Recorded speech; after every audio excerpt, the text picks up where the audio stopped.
बच्चों देखिए, इस वीडियो में मैं next assertion reason question number 14 discuss कर रहा हूँ आपके साथ। देखिए, जिसमें असर्शन हमें गिवन है, when a ferromagnetic substance is heated to a high temperature it becomes paramagnetic in nature.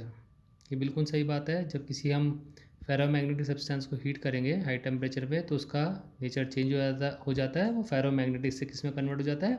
Paramagnetic में कन्वर्ट हो जाता है। यानी कि असर्शन हमारा क्या है? ट्रू है। बिल्कुल ये बात सही है। ठीक है, अब जरा रीज़न को हम देखते हैं। अब ये बोल रहे हैं कि जो डिसअपेरेंस होता है मैग्नेटिज्म का, फेरोमैग्नेटिक सब्सटेंस का, वो कैसा होता है? अब्रप्ट होता है। अब्रप्ट मतलब अचानक से, एकदम से हो जाता है। ठीक है ना।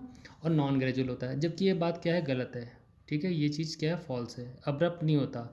कहने का मतलब होता है अचानक से नहीं होता।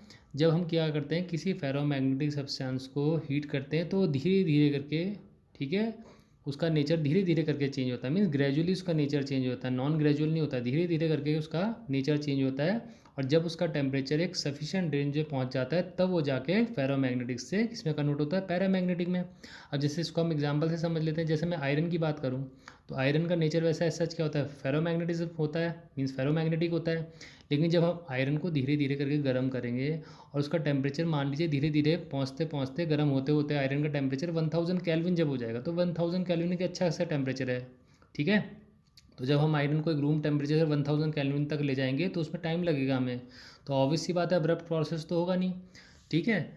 तो कहने का मतलब है कि आयरन को हम जब क्या करेंगे, रूम टेम्परेचर से गर्म करते करते 1000 केल्विन पे ले जाएंगे, तब जाके वो किस में कन्वर्ट होगा? फेरोमैग्नेटिक से पैरामैग्नेटिक में कन्वर्ट होगा। तो कहने का मतलब है वो अब्रप्ट प्रोसेस नहीं होगा। तो हमारा रीज़न क्या हो जाएगा? ये फॉल्स हो जाएगा। तो जिसके लिए सबसे अप्रोप्रिएट ऑप्शन होता है वो सी होता है, जिसमें असर्शन तो ट्रू होता है लेकिन रीज़न फॉल्स होता है। तो इसका आंसर होना था बच्चों सी। ठीक है। आई होप आपको ये बात समझ में आई होगी, एक्सप्लेनेशन समझ में आया होगा।